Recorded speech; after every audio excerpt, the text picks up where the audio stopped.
A routine visit to the supermarket becomes the scene of an epic confrontation when an elderly lady makes a shocking comment to rapper Snoop Dogg, "Go back to Africa." But his response? It was not just a powerful lesson, it was a true watershed moment. The grocery store was bustling, with the sound of carts squeaking and the low hum of conversations. It was a hot afternoon in Compton, California, where daily life flowed normally. Snoop Dogg, who grew up on those streets, was doing his shopping with the tranquility of someone at home. But what seemed to be a simple trip to the market was about to turn into a memorable moment. Near the fruit section, an elderly lady, Mrs. Thompson, adjusted her glasses with an air of impatience. Her movements were methodical as she selected apples, but there was something in her posture, perhaps the stiffness in her shoulders or the furrowing of her lips, that suggested a somewhat inflexible personality. With her neatly aligned cardigan and perfectly arranged grey hair, she conveyed a modest appearance, but her words were anything but. Snoop, with his usual casual style, Compton blue sweatshirt and jeans, effortlessly blended into the flow of the market. He was balancing a shopping basket, while calmly typing on his cell phone until, without warning, tranquility was broken. Mrs. Thompson abruptly turned upon realizing who was next to her. The look of surprise quickly turned into something more severe. Her eyes narrowed and her sharp voice tore through the air. "You don't belong here." The phrase echoed down the aisle, interrupting the usual hum of the store. Before silence could settle, she continued, "Why don't you go back to Africa where you came from?" The impact was instantaneous. Nearby customers froze in place, exchanging uncomfortable glances or looking away, pretending not to hear. The air felt heavier, and the tension was palpable. Snoop paused, his fingers still hovering over the cell phone, his expression initially marked by shock, but instead of an explosive reaction, he took a deep breath, his face becoming a mask of calculated calm, like someone about to carefully choose each word. Mrs. Thompson held her firm position, holding the apples as if they were shields. Her expression was unshakable, with not the slightest trace of regret. The tension spread down the aisle like electricity in the air, and everyone within earshot could feel the weight of the situation. A young mother, Elena, discreetly pulled her child away, while Mr. Ramirez, an older man near the potato section, nervously watched, waiting to see what Snoop would do.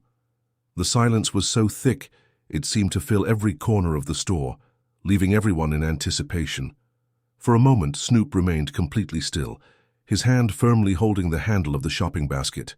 Everything around him seemed to reduce to a whisper, as if the world had stopped spinning. Every glance in the store was fixed on him, and the weight of Mrs. Thompson's words hung in the air like a heavy cloud. The lady, in turn, remained defiant, adjusting her cardigan as if preparing for another round. Marcus, a young employee stacking bananas a few meters away, froze with his hands still in the air, undecided whether to intervene or back away. At the checkout area, Lisa, an employee, stretched her neck to try to see better what was happening. The customers formed a silent audience, some pretending to be distracted while others couldn't look away. No one did anything, but everyone was attentive, like witnesses to a moment that seemed bigger than a simple argument. Snoop stared at Mrs. Thompson with apparent calm, but his eyes showed deep thought. He had 1,000 responses on the tip of his tongue. He could yell, he could walk away, but none of these options seemed right. Instead, he took a moment to breathe, moving the basket to his other hand while adjusting his posture. His demeanor seemed to grow, his presence filling the space like a wall of silent dignity. When he finally spoke, his voice was low, but each word was deliberate, cutting. "Ma'am," he began, his tone measured and serene, "do you realize the weight of what you just said?" His question was not aggressive, but reflective, almost as if he were offering her a chance to reconsider. Mrs. Thompson, however, showed no sign of remorse. "I said what I said," she replied with a firm and cutting voice. "This is my place. People like you don't belong here." The entire aisle seemed to hold its breath. Jessica, a young woman near the bread section, coughed audibly, while the murmur among the customers began to grow. The tension in the air was palpable, as if everyone knew something important was about to happen. Snoop was not shaken. He remained firm, without raising his voice or approaching. Instead, he let the silence fill the environment, as if he were giving space for her words to echo in everyone's ears around. "All right," he finally said, shaking his head slowly. His calm was disarming, almost disturbing in its strength. "Since you've brought this up, let's talk about it." The entire aisle held its breath, waiting for his response. The storm was about to begin, but it wasn't the kind anyone expected. He crouched down and placed his basket on the floor, the movement careful and deliberate. His presence seemed to magnetize everyone's attention. Even those pretending to be distracted moved closer, listening attentively. Snoop looked directly at Mrs. Thompson, but not with anger. His eyes carried kindness and a quiet determination that made her shift uncomfortably. "You said I don't belong here," he began, his voice firm but without aggression. "So let me tell you something about where I come from." Each word seemed carefully chosen, laden with weight.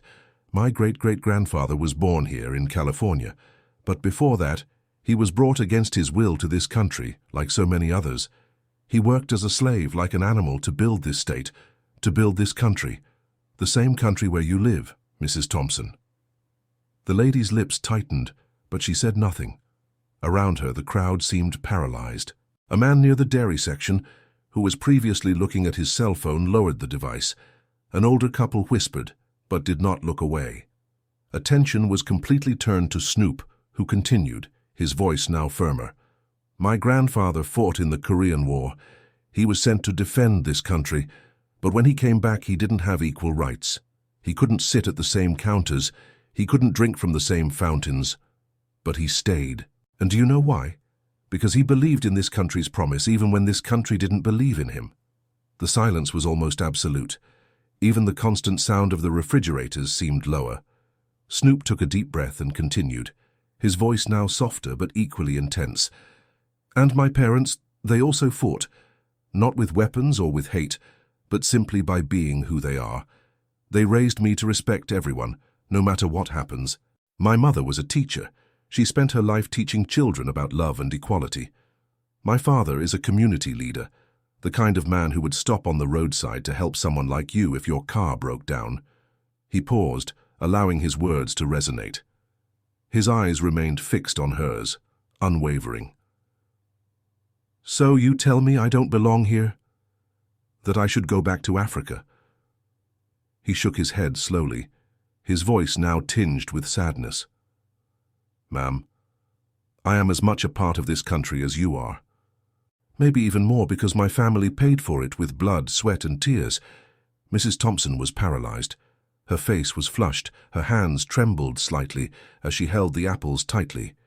She opened her mouth as if to respond, but the words got stuck in her throat.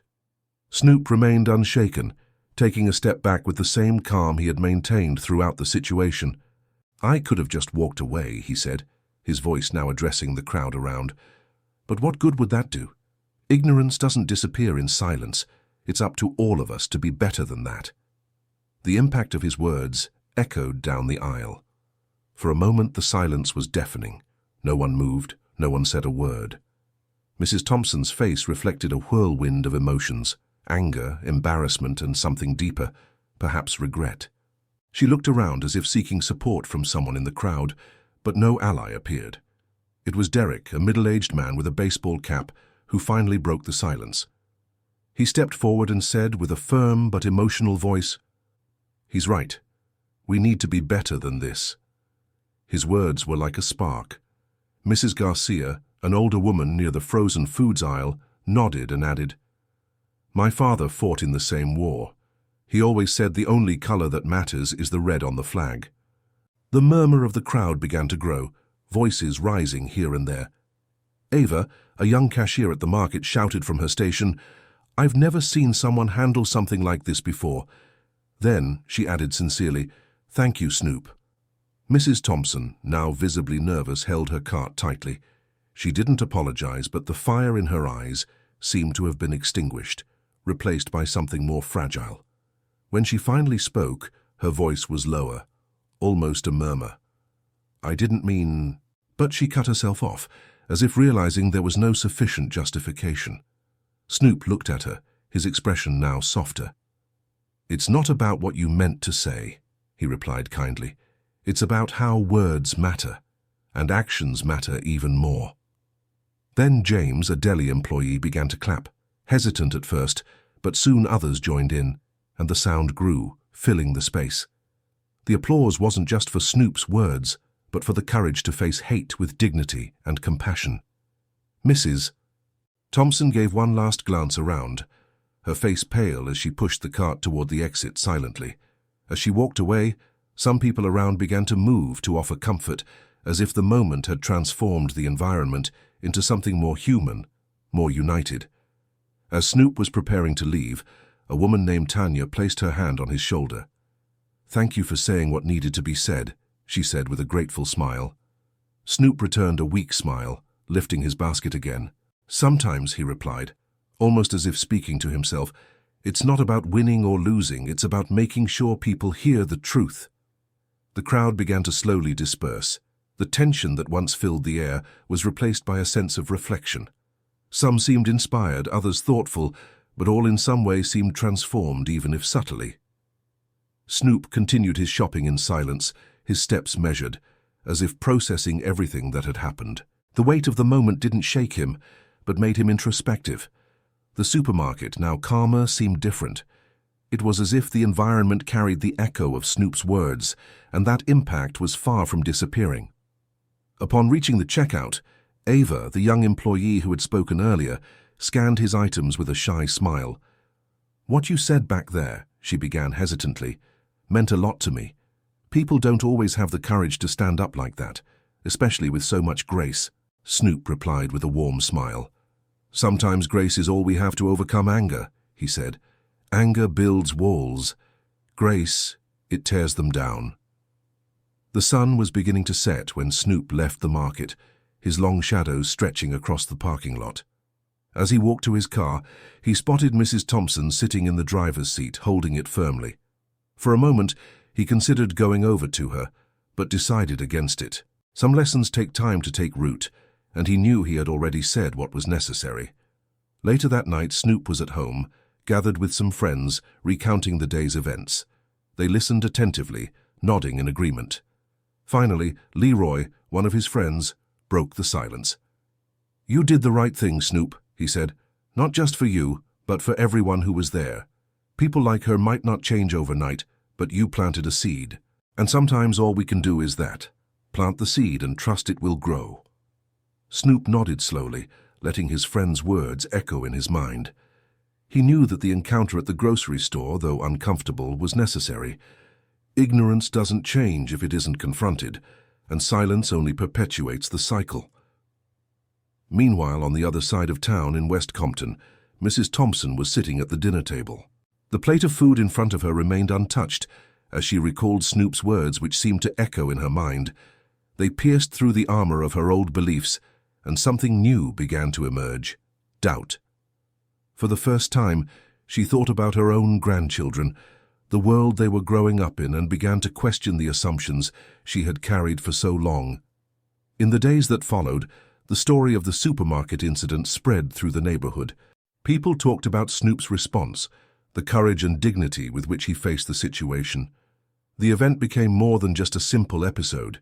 It became a lesson, a reminder of the power of words and the importance of standing up for what is right.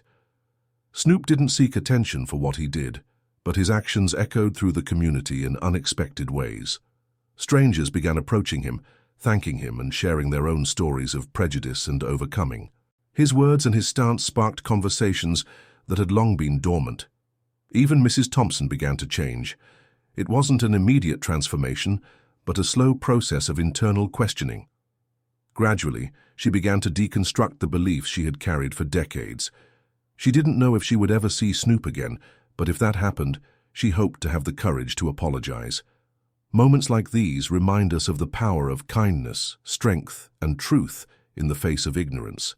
They show that standing up for what is right doesn't always mean shouting. Sometimes it means speaking calmly and letting the truth do the rest. For those who followed this story, let it serve as a reminder. Your words and actions matter. They have the power to hurt or heal, to divide or unite. If this story touched you, let it inspire positive change. Stand up for justice and understanding, even when it's easier to stay silent. Disclaimer. All stories shared on this channel are entirely fictitious, created for entertainment purposes. Our goal is to promote messages of justice and understanding, reinforcing the importance of equality and empathy. Any resemblance to real events, individuals, or organizations is purely coincidental and unintentional.